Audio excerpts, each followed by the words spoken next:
Hello, hello, salut à tous, j'espère que vous allez bien. Bienvenue à Tout se passe en Afrique, ici Christian Seri, votre agent immobilier ici aux États-Unis, dans l'État du Texas. Et donc voilà, si c'est la première fois que tu te connectes sur cette chaîne, je t'invite à t'abonner, à partager, liker. Et donc voilà, n'hésite pas à faire des commentaires, donne de la force à cette plateforme où nous parlons de leadership, nous parlons d'empowerment, nous parlons de business, nous parlons d'éducation immobilière, nous parlons d'investissement et nous parlons d'empowerment. Et donc c'était la Coupe d'Afrique. On avait fait cette pause là pour parler de Coupe d'Afrique. Et donc voilà, tout se passe en Afrique. Il fallait qu'on parle quand même de la Coupe d'Afrique. Et ça a été un moment vraiment de joie, un moment de partage, j'allais dire, c'était fort, c'était puissant. C'était puissant et on a tous apprécié tous les rebondissements, la joie, la déception. C'était ça la Coupe d'Afrique, l'organisation, la sécurité. On était vraiment, on a été servi. On a été servi quand on disait que ça allait être l'une des CAN la meilleure de tous les temps. Et moi, quand j'ai entendu ça, je me suis dit bon, qu'est-ce qu'ils nous racontent ces organisateurs là, c'est n'importe quoi. On a déjà vu, ça a été fait en Afrique du Sud en 96, c'était bien. On en a vu au Maroc, on en a vu en Égypte. Bon, mais franchement, avec tout ce qui s'est passé, franchement, et bon, il faut dire aussi des 10 ans en arrière, 15 ans en arrière, il n'y avait pas le développement des réseaux sociaux comme ça, et donc ça a donné encore une ampleur à cette Coupe d'Afrique. Limite, bon, j'ai trouvé un peu dommage que en Europe, les championnats continuaient toujours, parce que ce qui fait que bon, il n'y a pas vraiment eu les spotlights sur la Coupe d'Afrique, mais malgré ça, beaucoup de personnes ont suivi la Coupe d'Afrique. Et donc, nous en sommes ravis et félicitations aux éléphants de Côte d'Ivoire, félicitations à l'ensemble de l'équipe. Et moi, j'aimerais juste faire un focus sur Simon Adingra. Il a été stratosphérique. Stratosphérique. Simon Adingra, franchement, j'avais entendu le nom Simon Adingra lors du match, je crois, contre la Sierra Leone, le match amical. J'avais jamais fait attention à son visage, j'avais jamais vu son visage, je savais même pas à quoi il ressemblait, mais j'avais juste entendu le nom Simon Adingra. Et même quand la coupe avait commencé, le tournoi avait commencé, je savais même pas à quoi il ressemblait. Je l'ai vraiment vu sa tête lorsqu'il est rentré Côte d'Ivoire-Mali. C'est là vraiment que j'ai vu à qui il ressemblait ce petit. Et je vois un jeune homme j'allais dire tout fin là, tout mince et tout petit. Je me suis dit mais est-ce qu'il a fini son développement physique parce que je le trouvais petit quoi. Je me suis dit il est vraiment jeune quoi. Et il rentre, il fait ce match. Il fait ce match incroyable contre le Mali. Le match incroyable. Il est au début de l'action, il finit l'action, il a donné du peps, il a tout remué et franchement, j'étais surpris. J'ai dit mais c'est qui ce petit? C'est qui ce petit? C'est qui ce jeune homme?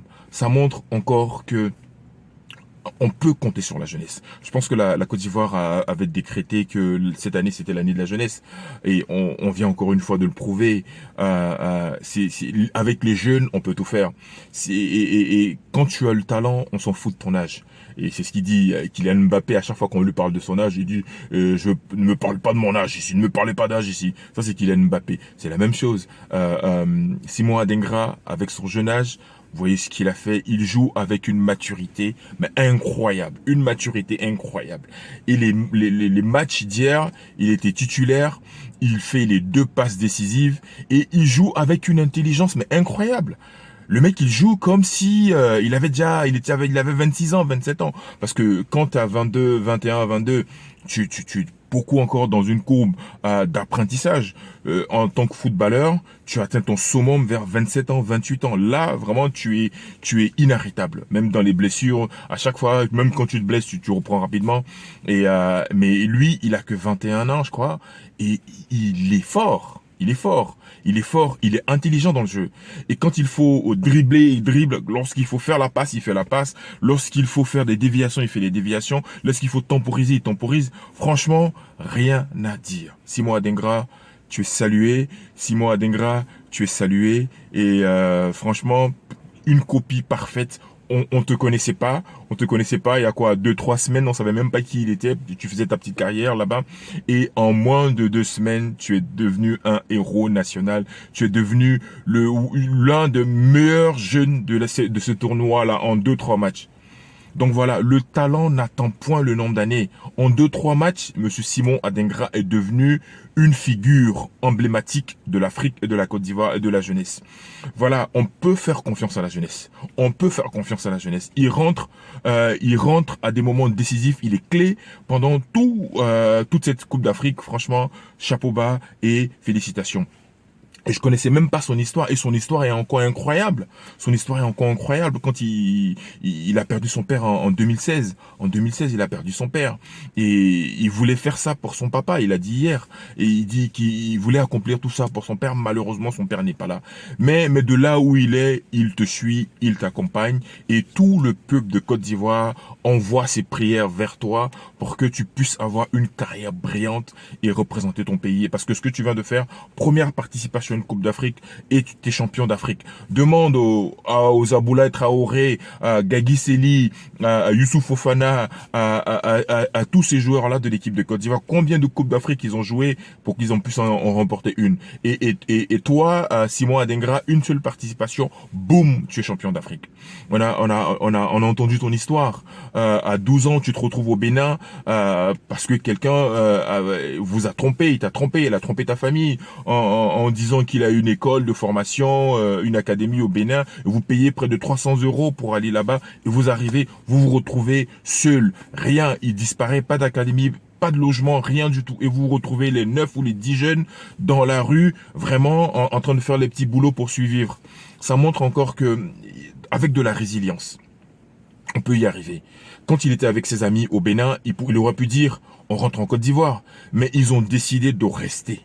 Et attendre des opportunités. C'est pour dire aussi que lorsque tu décides et de ne pas se décourager et de foncer, Dieu met toujours quelqu'un sur ta route. Quoi que tu fasses, Dieu envoie toujours une personne pour toi. Mais il faut juste décider. Ils ont décidé de rester. Et voilà ce qui s'est passé pour eux. Quelqu'un les a recueillis. Il a trouvé une maison pour eux. Il a créé une... Et c'est cette même personne qui a même déniché ce tournoi-là qui se passait au Ghana, où il a ramené les enfants pour jouer. Et c'est comme ça que Simon Adingra s'est fait remarquer. Et il a même rencontré Mike le sien au Ghana là-bas. Et donc c'est comme ça qu'il a... Voilà. Et aujourd'hui, c'est un héros national. C'est une figure partout en Afrique qui ne connaît plus Simon Adingra en moins d'une semaine. Franchement, chapeau pour Simon Adingra. Et je pense que lorsque je viendrai en Côte d'Ivoire, j'irai faire des dons au nom de Simon Adingra. Oui, j'irai, parce que ce petit-là, il est tout petit, tout mince, tout petit, là. Tu te dis qu'il va se casser lorsqu'il est en train de jouer. Mais non. Et les défenseurs qu'il avait en face de lui, c'était des costauds. Et franchement, mon petit, il peut être mon fils, hein, parce que moi j'ai la quarantaine, il a que 22 ans. Et franchement, félicitations. On est fiers. La Côte d'Ivoire est fière de toi. L'Afrique est fière de toi. Et je pense que après ce que tu viens de montrer, tu vas encore prendre de la valeur, et partout en Europe, les gens, ils ont les yeux sur toi, ils ont les yeux, parce que tous les grands clubs européens, ils font semblant, mais ils regardent bien tout ce qui passe en Afrique, hein. Ils regardent très bien tous les joueurs, ils viennent faire leur marché. Et donc voilà, on te souhaite le meilleur, on te souhaite beaucoup de bonnes choses et beaucoup de trophées en Europe, en Afrique, et tu es déjà une source d'inspiration pour les jeunes, une source d'inspiration pour ces jeunes-là, pas forcément ivoiriens du moins, mais de l'Afrique, et on est fiers de toi, et encore félicitations pour cette Coupe d'Afrique que tu viens de remporter. Chapeau, et à très bientôt. Donc voilà, si c'est la première fois que tu regardes cette chaîne, je t'invite à t'abonner, like, partage et donne de la force à cette chaîne où nous parlons de mindset, nous parlons de business, nous parlons de leadership et nous parlons d'éducation immobilière. Donc n'hésite pas à faire des commentaires, et à très bientôt dans une nouvelle vidéo. Allez, salut, bye bye.